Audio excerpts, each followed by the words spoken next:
over the They're head. gonna settle. They're gonna like you can get paid for having late payments on your credit.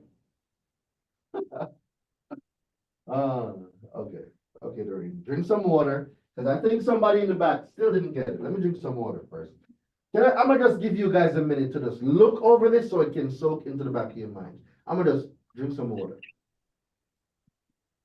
After you drink that water, I got a question. For number 5, what is that a hyphen VE? What is that? Negative. Oh, that means negative. It's a short Oh, something I learned back in chemistry class when Daraine decided that he was gonna go to med school. say no more. I got you. Yeah, so shortcut, when I'm gonna write positive, I just do like this. It's a shortcut I learned in physics class. I'm picking up what you're putting down. I sure appreciate it. Once upon a time when Daraine decided he was gonna be a doctor. All right. So so when it comes to late payment, ladies and gentlemen, there's some of you on here, and you don't have to say if you got late payment or not. That's okay. But just know that the late payment that is on your credit is suspect. I'm gonna say this again. The late pay, hold on, I want y'all to see me when I say this. Yep. The late payment on your credit is suspect. It's probably ain't supposed to be there. But because you took so long to join my challenge, because you took so long to join the mentorship, the late payment is still there. Now, after this week, this late payment should not be a problem. Because not only are you equipped with the law, like, guys, I am not making this stuff up. I wish I could make stuff up this good. I wish I could. That's why I have you read it. That's why I pull the laws up, because I want you to see for yourself. This isn't some Jamaican dude over here making stuff up about American law. Guys, this stuff was here before I came off the plane. Yep, I came off the plane. I did not go through Mexico and come up and jump the border. Nope, I did not do that. I came on the plane. So keep y'all comments to yourself. It's like, I wonder if he came through Mexico. Not your problem. All right, I'm gonna behave myself. I don't know if it's because I'm hungry. I don't know what it is, guys. You gotta see with me today. I don't know. It could be because I'm hungry. Anyway, so the point that I'm making is this. A lot of you may have the late payment on your credit, but the late payment that is on your credit, it's really there because you let it be there. You didn't challenge it. You didn't challenge the compliance. That's the important part. Guys, I am not saying you were not late.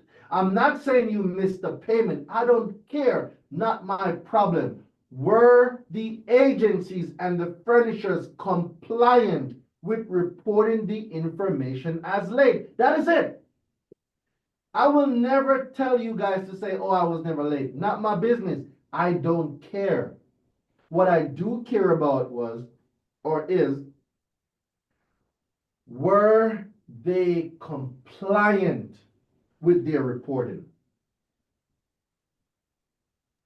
That's the important part. So most of you that have a charge off, right? A charge off is not really a charge off. A charge off was first what? 30? Late. 90? 120? 180? 150? And then we will see this. So then we're going to see this. Charge off, charge off, charge off, charge off, charge off, right? So we're going to go over to forbidden credit for a little bit.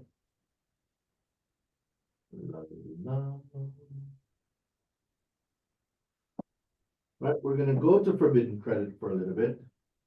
And we are going to go all the way down. Stop.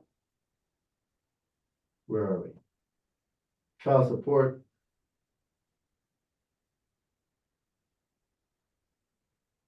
Ha! right here. See that? Well, look at that. Now, charge off, right? Before a charge off becomes a charge off was first a late payment, right? So a charge off doesn't mean the alleged debt is canceled. A canceled debt is defined by the IRS as gross or ordinary income, right? So there's a lot of people on the internet, right, that's saying that a charge off means a canceled debt. Not in all cases, right? A charge off doesn't mean the debt is canceled. It means an event occurred. Now, that event could be a cancellation of debt, it could be a write-off, it could be a notation on the account where the receivables are concerned. Because do you know that your debt is somebody else's asset? Did y'all know that? Everything that No. you owe is somebody else's asset. So how the banks work, right? So the information below will be coming from Equifax. So I pulled this information from Equifax itself. It's inside of Forbidden Credit, guys. If you want to read it, it's hyperlinked here in Forbidden Credit. Go get Forbidden Credit. If you're in the university, go get it, go read it. If you're in school, it's there as well. You can go get it, go purchase it. It's there, just click it. The source is there. I'm not gatekeeping anything, right? So a charge-off means a lender or creditor has written the account off as a loss, and the account is closed to future charges. The account is closed to what? Future charges. The account is closed to future charges, which means if it charged off at $100, I shouldn't be seeing $150 later on because it is closed to future charges. This is why when we dispute, we have to know our numbers. When the account went delinquent, what was the balance? Because if it was $100 when it got delinquent, and now we're seeing a charge-off being collected for $150, that's inaccurate. Because the charge-off was closed or is closed or should be closed to what? Future charges, right? So this is the Daraine statement. So how I write my books, ladies and gentlemen, for those of you who don't know, like I'll give you it and then I'll give you my take on it, right? So you'll see something in here that says Daraine statement, right?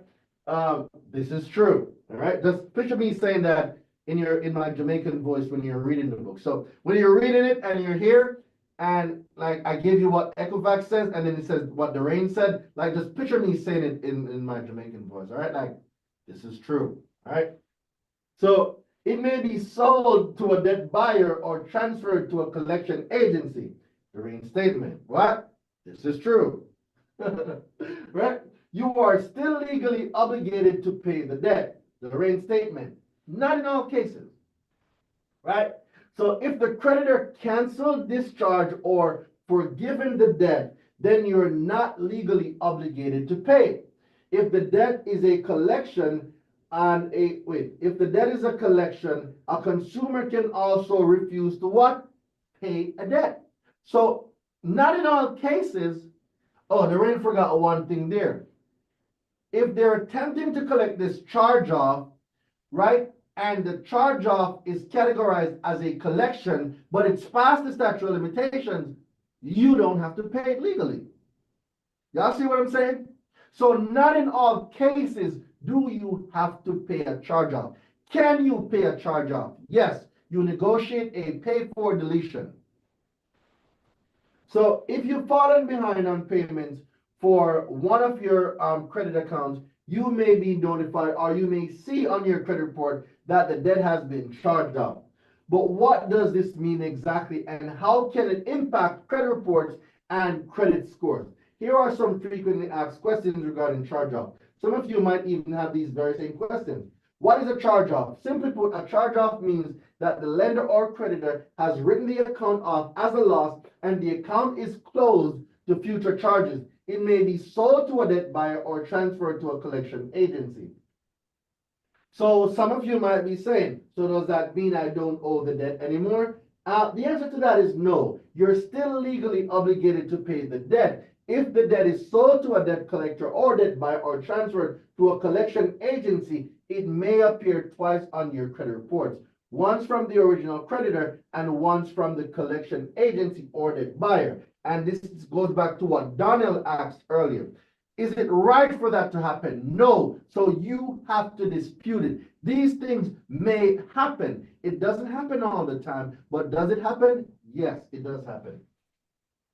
So the highlighted part above is a violation, right? This is double jeopardy. And the consumer being harmed 2 times for the same account.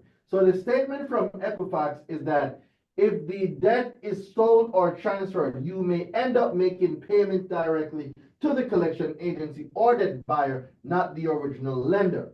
So there's some truth here, and I'm going to break it down. So my statement is you don't have to pay collection. Why? 15 U.S.C. 1692 CC. In writing, a consumer can refuse to pay a debt. So you don't have to pay it. Am I saying don't pay it? Nope. I'm saying the law says you do not have to pay it. You can refuse to pay a collection. I didn't say it. It's in the law. So when do charge-offs happen? So this part is very important. For those of you that don't know, I really want you to pay attention to this part, right? Like when a charge-off happens. So it depends on the repayment term and the type of account, but the time frame is generally between 120 and 180 days. So between 120 to 180, that's when the charge-off event will occur, right? So after your 120 to 180 days after you're delinquent, creditors likely first send you letters or call you to remind you of the past due amount before the account is transferred to a collection agency or sold to a debt buyer. Can my account be charged off even if I've been making payments? The answer to that is yes. Your account may be charged off if you're making payments, or if you're, yes, your account may be charged off if your payments haven't met the monthly minimum and your account becomes delinquent. Your account also may be charged off if you file bankruptcy. So the rate said your account cannot be charged off if the account, your account cannot be charged off if the account was because of identity theft.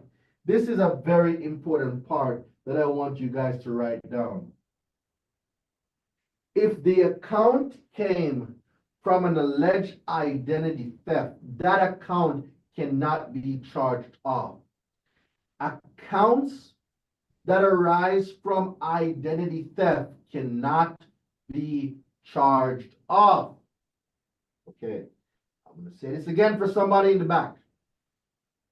An account that came as a result of identity theft cannot be charged off.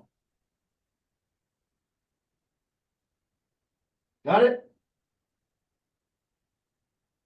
Wink, wink. Got it. I'm gonna do it again. Wink, wink. All right. Who got it, get it. Who don't get it, don't get it. But I'm just gonna leave it there. Now, how might this affect your credit reports? Well, it might affect it in three ways. TransUnion, Equifax, Experian, right? So if the lender, if the original lender and the collection agency or debt buyer reports any of to the major 3 consumer reporting agencies, the statuses of the account will be updated to charge off. So at first, what are we gonna see? Late 30, 60, 90, 120, 150, 180. After this event has occurred, after 120, that's when you're gonna see that CO, that means charge off. If you see a charge off at 90 days, that account is inaccurate. Is everyone following? An account cannot be charged off at 90 days. The banking law and the banking rules says this event has to happen between 120 to 180. So anytime after 120, that's when the charge off can occur. If you see on a credit report where a charge off happened before 120, guys, it is an inaccurate report.